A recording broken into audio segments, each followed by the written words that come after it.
Assalamu alaikum. Here is Hina with English news. First headlines: PM visit different areas of Islamabad, inspect implementation of SOPs. Prime Minister Imran Khan paid a surprise visit to different localities of Federal Capital to inspect the business activities implementation of anti-COVID standard operating procedures SOPs.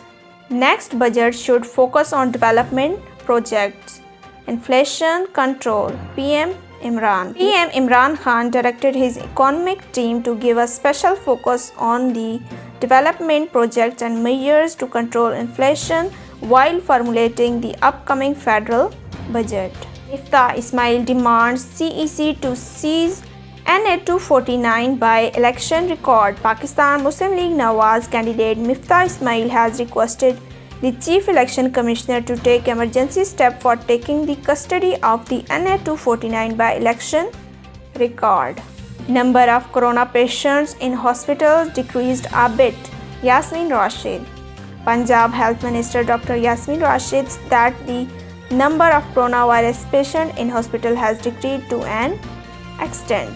Pakistan revises land border policy to halt COVID variants transfer. Pakistan has revised its land border management policy with neighboring Iran and Afghanistan. Mentally challenged girl raped in Lahore for 2 months. A mentally challenged girl was subjected to rape in Lahore for 2 months by her 2 relatives. According to police, the 13-year-old mentally challenged girl was subjected to rape in Nawan Court area of Lahore by 2 suspects. This is the end of today's English news. Stay tuned with CID News Network Islamabad. Take care. Goodbye. You are watching CID News Network Islamabad.